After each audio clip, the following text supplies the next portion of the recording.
right, in this lesson, what we're going to do is take a quick look at House of the Rising Sun. Now, this song is pretty straightforward. You just really need to get used to the picking aspect of this. So before we go into that, let's go into the chord progression itself. So really, you just have two different chord progressions that happen in this song.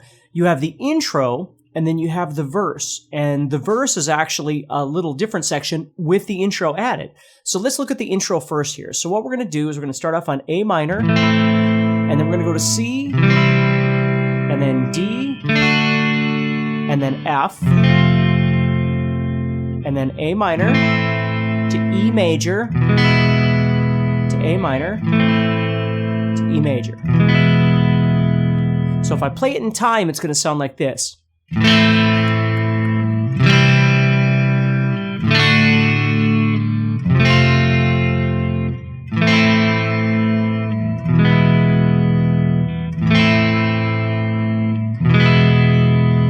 Starts all over. Okay, so that's what your intro would do. Now, when the verse hits, you're going to do something similar, but you're going to do, what would it be? 1, 2, 3, 4, 5, 6, 7, 8. I think 8 measures before we go into that. There's another section. So look at this. So we're looking at the verse now. We're going.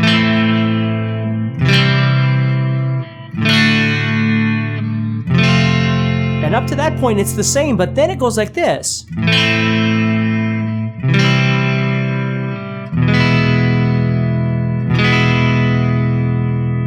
So the first section of the verse goes A minor to C to D to F, and then A minor to C, and then E for 2 measures.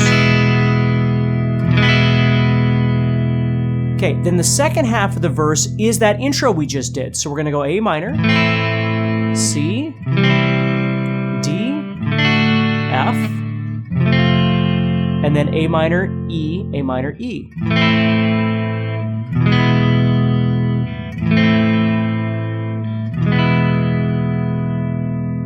So if you think of this stuff in terms of the 8 measures, and you can break it down even further if you need to, but when you're doing the intro, right? Those 4 measures are always there. It's what happens after that. So if you're doing the intro, you've got A, E, A, minor, E, okay? And if you're on the verse, you're going to do those same 4 measures. But then you're going to go A minor, C to E. Now the next 8 measures are the intro all over again. A, C, and when I say A, I mean A minor. A, E, A, E. Okay? So now let's talk about the most crucial part of this, which is the picking aspect of this. Now, it's really easy to kind of get caught up in the more fine points, but really, if you think about it, all you're doing is you're trying to go from here to here. So you're playing the bass note, and then you're playing those 3 strings. And then when you go to C, D, F, A minor, E, A minor, E. So if that makes sense, that's how you start and end it. And then we have this little kind of arpeggio thing that happens in the center.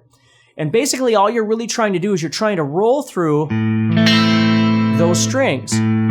Whatever the center strings are between the first note you play and that first string right there, remember we just went that? In between that, you're going to add those strings as kind of a small arpeggio.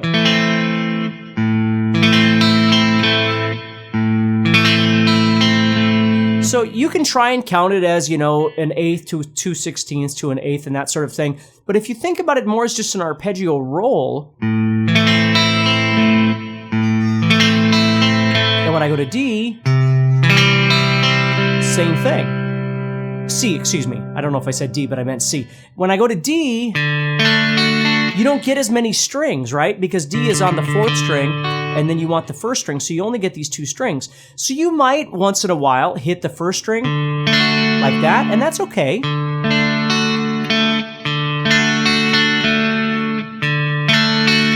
see, I might just hit these 2 strings, and I might actually hit these 3. And either way, it's going to be fine. The point is when you're on the bigger chords, it's nice not to hit that first string because it sets it up as this fresh note, you see? Where if I go, it's already part of the chord, then I'm playing it again, and it doesn't sound as dynamic, and it doesn't sound as much like the song. So you really want to try and avoid hitting this one when you're playing the larger size chords. But when you get to D, you don't have much choice. You don't get much to work with there. So if you do hit this first string, don't worry about that. And then F, we're going to go all the way up here to the 6th string. I'm playing an F bar chord, going all the way up, and then I'm going to those 3 strings. See? So I'm skipping the 5th string at this point. And then E, skipping the 5th string.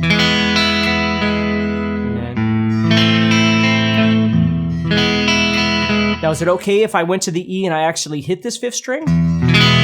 Of course, there's nothing wrong with that. Just add it into that arpeggio run. Like that. That's okay. Again, focus on how it feels and most importantly, how it sounds, right? That's what you're looking for. It's not just, there's so many songs that are like this in just music in general, but it's not just about whether or not it fits logically in a, theoretical rhythmic element. You've got to make it sound right. And I guarantee you when they're playing this, they're just boom, boom, ba da da boom, ba da da boom, ba da da boom, da da da. That's the focus.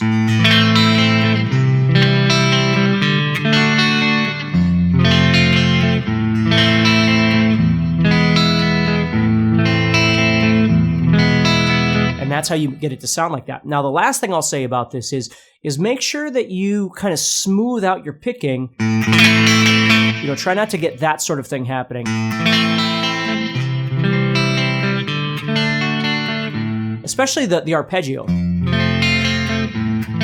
Just let it roll. Even if, again, I'm not trying to make things confusing for you, but if I was making A minor and I went, and then I hit that note again as part of the arpeggio, this one right here, it's still okay. Again, whether I hit 3 strings or 4 strings or whatever, the goal is the smoothness of that arpeggio.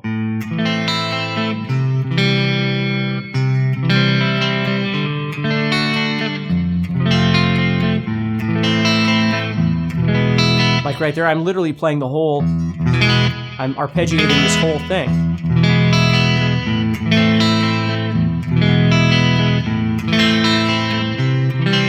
So you just got to kind of feel it out and see what works best for you, but that's exactly how you play this, and that is the whole song.